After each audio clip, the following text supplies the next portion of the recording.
Hello students.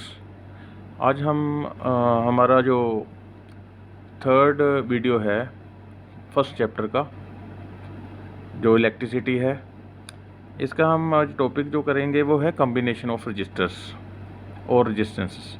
जैसे हम picture पे आप देख रहे हो ना, ये अलग अलग तरह के रजिस्टर है, अलग अलग जगह पे दिए होते हैं। इनका काम क्या होता है, जैसे हमारे घर में अलग अलग तरह की उसी इलेक्ट्रिसिटी से हमारा हमारा मोबाइल चार्ज होता है बिजली से, और उसी जगह हमारा एसी लगता है। तो इनका काम क्या होता है, क्योंकि ये रजिस्टेंस प्रोवाइड करते हैं, तो रजिस्टेंस का प्रोवाइड करने से क्या होता है, ये जहाँ हमको करंट कम चाहिए वहाँ रजिस्टेंस हम ज़्यादा लगा देते हैं, जहाँ ज़्यादा चाहिए वहाँ कम लगा देते हैं। और लेकिन इनको हमको लगाने के लिए कोई ना कोई सर्किट फॉलो करना पड़ता है, कॉम्बिनेशन होता है। इनमें अलग अलग कॉम्बिनेशन है, जैसे दो तरह के मेनली तो हैं, आगे हाइब्रिड भी होते हैं, लेकिन हमारे जो सिलेबस में है दो तरह के हैं। ये क्या है, एक तरह से सीरीज़ और एक है पैरेलल। जब तो कोई when two resistance are connected end to end consecutively they are said to be connected in series. जैसे ये फिगर है, एंड, ये एक एंड है, इसका दूसरा एंड है, ठीक है। तो एक का ए, दूसरे का बी, फिर दूसरे का ए, आगे बी, तो एंड टू एंड है, ठीक है। तो दोनों का अलग ए और बी पॉइंट होगा। और लेकिन जो पैरेलल होती है, पैरेलल का तो सीधा दिख भी रहा है, एक दूसरे के सामने लगे होते हैं, और ये इनका ए और बी पॉइंट कॉमन होता है। इनका ए और बी पॉइंट कॉमन नहीं है, इनका ए बी और ए अलग है, ए और बी अलग है इनका। ये ध्यान रखना है। कई बार ऐसा मैं इसलिए बता रहा हूँ, कई बार एग्ज़ाम में जब हम न्यूमेरिकल्स वगैरह करते हैं ना, उनकी फिगर में कई बार ये डिसाइड करना मुश्किल हो जाता है भी, ये कौन सा है, सीरीज़ वाला है या पैरेलल है। तो इससे ही पता चलेगा। अगर तो ए और बी पॉइंट कॉमन आ जाए तो वो पैरेलल है, अगर अलग अलग है, एक लाइन में है, तो वो सीरीज़ है।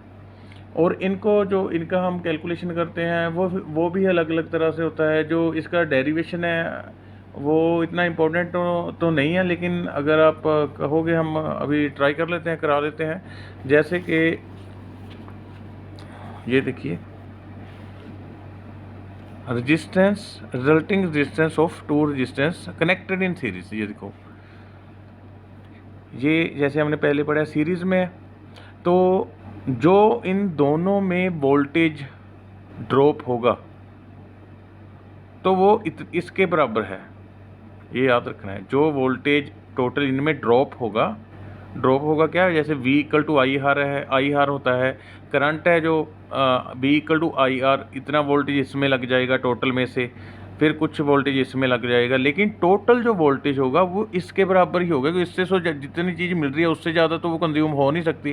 तो इसका जो फॉर्मूला आ गया, ये V equal to V1 plus V2 इसीलिए लिखा गया है, क्योंकि वोल्टेज ड्रॉप का मतलब समझ लो V equal to I R. इसका मतलब है वोल्टेज जो ये वाला यहाँ यूज़ कितना हो रहा है, यहाँ कितना हो रहा है, क्योंकि करंट तो सेम होगा लेकिन रजिस्टेंस अलग अलग से, जितना ये वोल्टेज है कौन सी कितना वोल्टेज खाएगी, जो हम देसी भाषा में, अगर क्योंकि जो चीज़ आपको देसी भाषा में, आम भाषा में यूज़ करने को मिलेगी, जो उससे आपको अच्छी तरह समझ लगेगी। बुकिश लैंग्वेज हर टाइम नहीं हम समझ सकते अच्छी तरह से। देखो, इसीलिए ये लिखा गया है V1 equal to V1 plus V2, क्योंकि टोटल वोल्टेज है, एक में V1 जा रहा है, एक में V2 जा रहा है, इसलिए हमको पता है। और इसमें क्या है, V equal to I R के फार्मूले से हमने वैल्यू भर देनी है।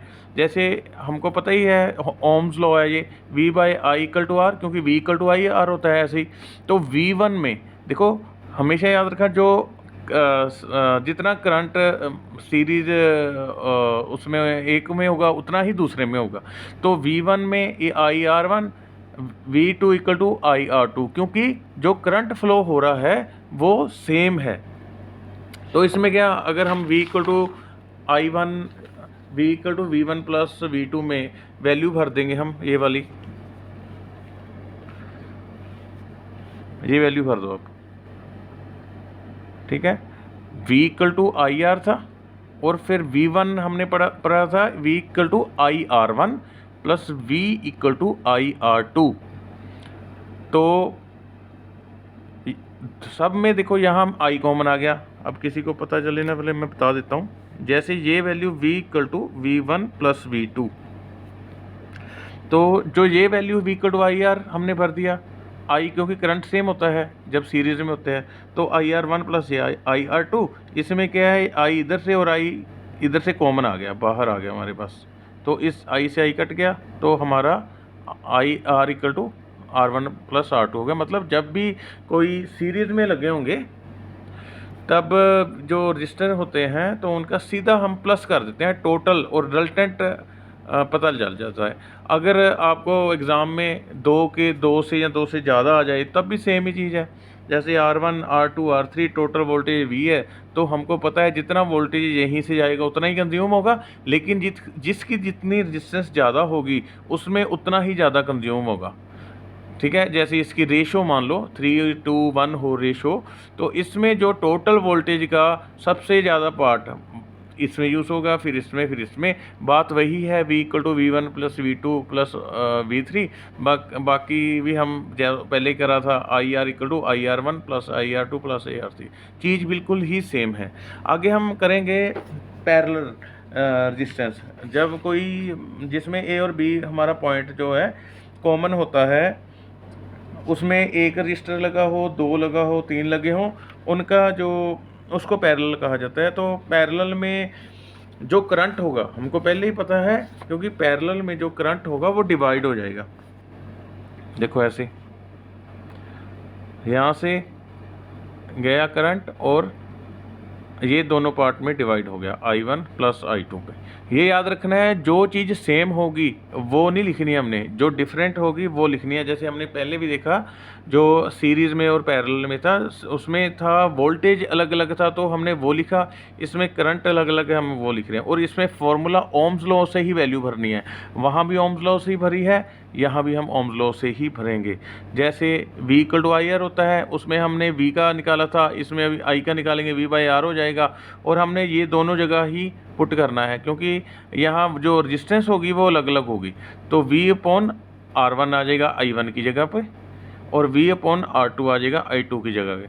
और इसमें हम फर्स्ट में भर देना हमने, ये देखो V/R ये I का है, फिर I2 है, I1 है V/R1 प्लस फिर I2 का है V/R2।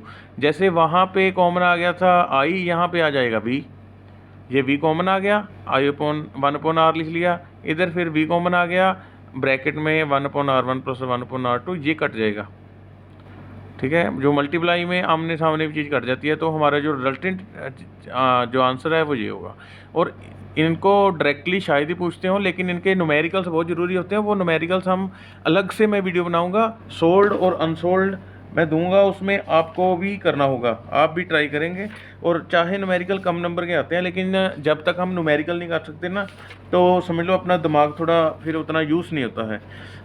आगे क्या है हमारे डोमेस्टिक सर्किट, वो भी हमको पता है डोमेस्टिक सर्किट होते हैं जो, तो उसमें भी यही होता है भी कहाँ पैरेलल लगाएं, कहाँ मतलब सीरीज़ में लगाएं। और इसमें ये बताया गया, देखो ये पढ़ना पड़ेगा हमको एक बार, थोड़ा आपको क्लियर हो जाएगा।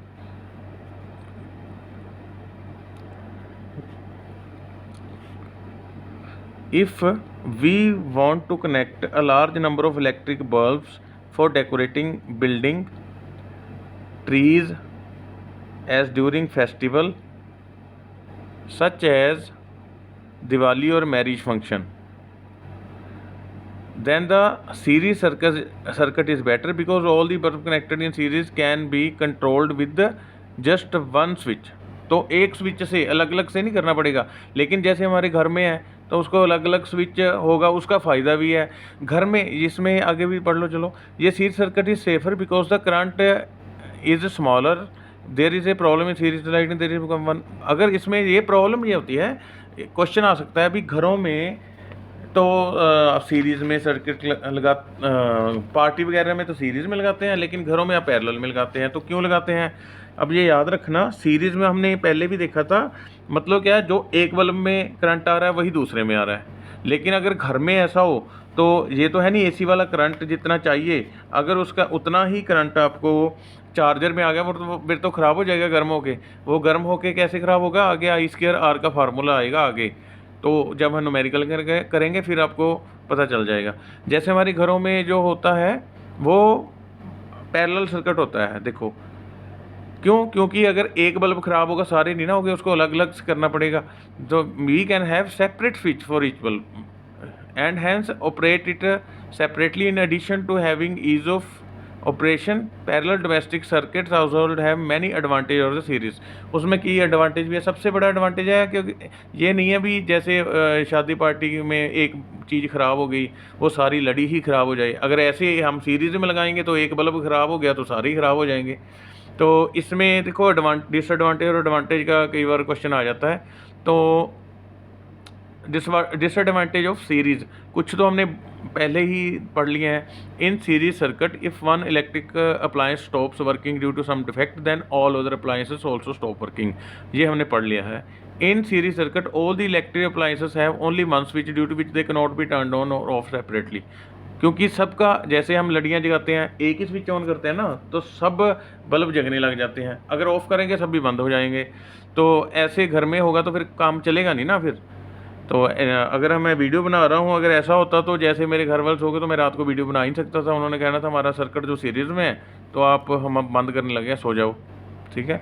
इसी तरह से लिखा है in series appliance don't get same voltage as that of power supply line.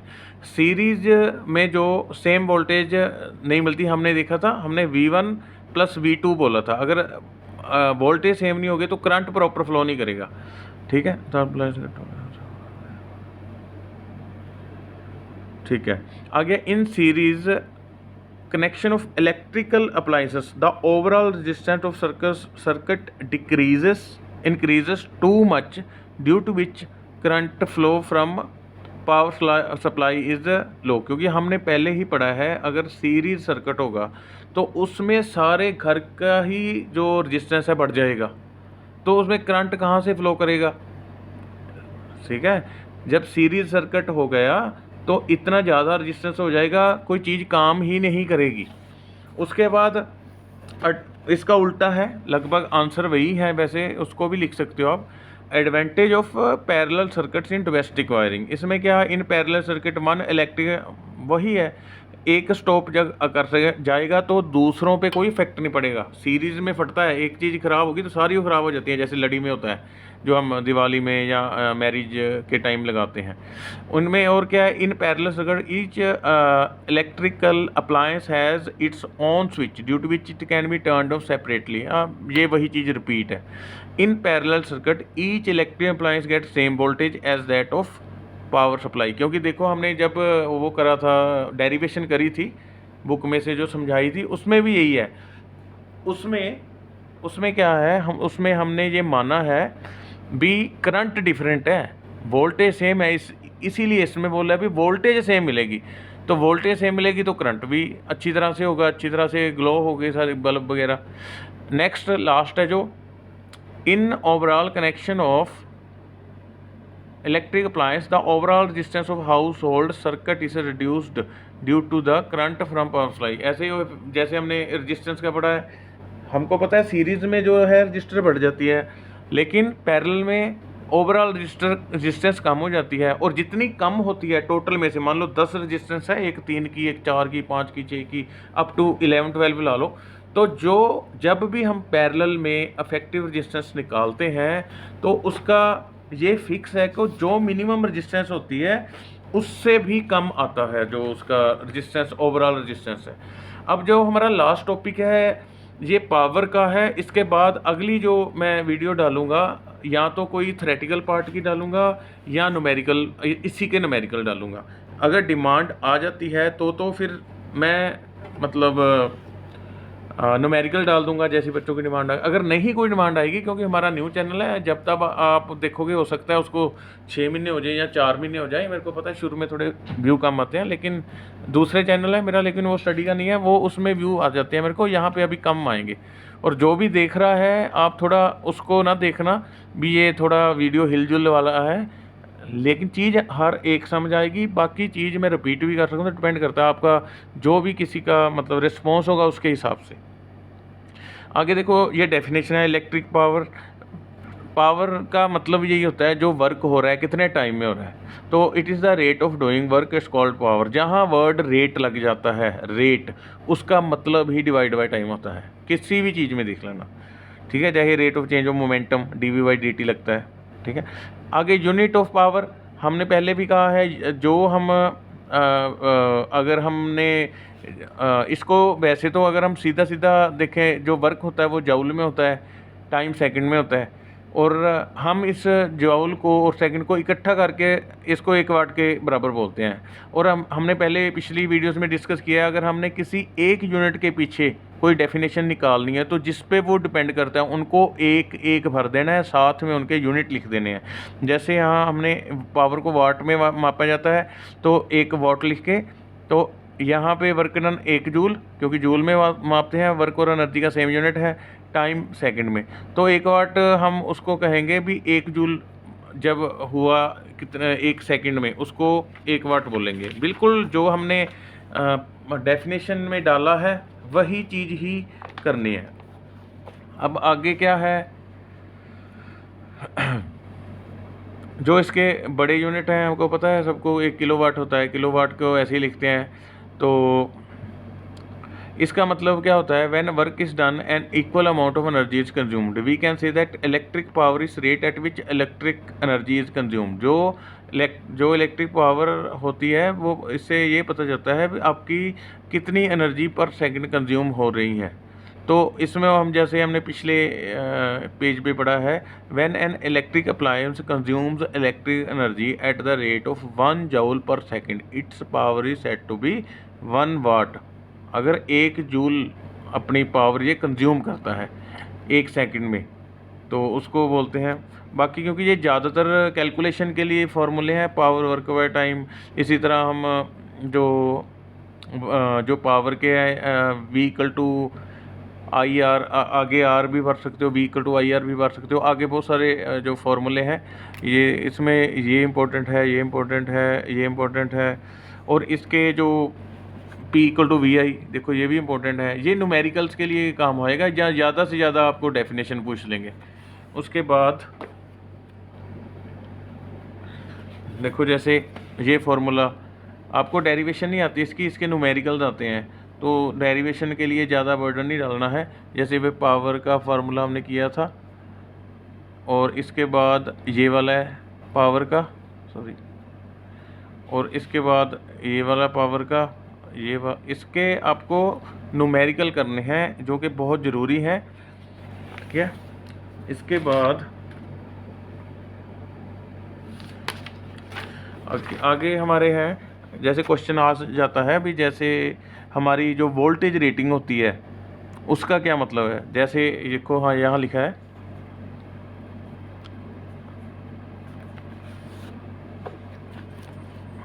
देखो, every electric appliance like an electric bulb, radio or fan has a labeled and gray plate in which it tells us the voltage। तो हमको उससे voltage का पता चलता है, अभी ऊपर लिखा होता है ना भी कितनी वोल्टेज है कितनी नहीं है। जैसे कि हमको ज़्यादातर जो दिया होता है ना, 1 मिनट, थोड़ा धुंधला आ रहा है, 2 मिनट रुकना।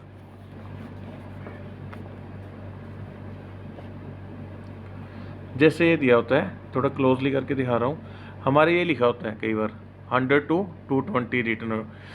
इसमें कहते हैं इसका मीन क्या है, means that it is to be used on a voltage of 220 volts, मतलब 220 वोल्ट पे यूज़ करना है। आगे वोट का वही है जो हमने पहले किया, जो joule per second. Power rating of electric appliance tells us the rate at which electric energy is consumed by the appliance. For example, a power rating of 100 watt means that it will consume electrical energy at rate of 100 joules per second। जैसे हमने 1 वाट का पढ़ा था, 1 joule by 1 second. अब इसमें भी ये हो गया, 100 जूल यूज़ हो रही है 1 सेकंड में, ठीक है। और जो वोल्ट दिया होता है उसका मतलब होता है भी इतनी वोल्टेज पे चलेगा। और आगे जो इम्पोर्टेंट फार्मूले हैं, जस्ट फार्मूले हैं, इसमें ज़्यादा टेंशन लेने वाली बात नहीं है। इलेक्ट्रिक पावर ये हमने पहले ही कर लिया है।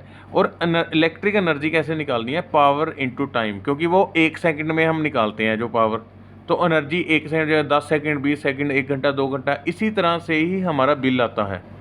जैसे हम उसमें आप कभी भी देखना बिल पे लिखा होता है 1 किलोवाट आवर, जैसे ये लिखा है 1 watt hour is amount of energy consumed when electric appliance of 1 watt power is used for 1 our.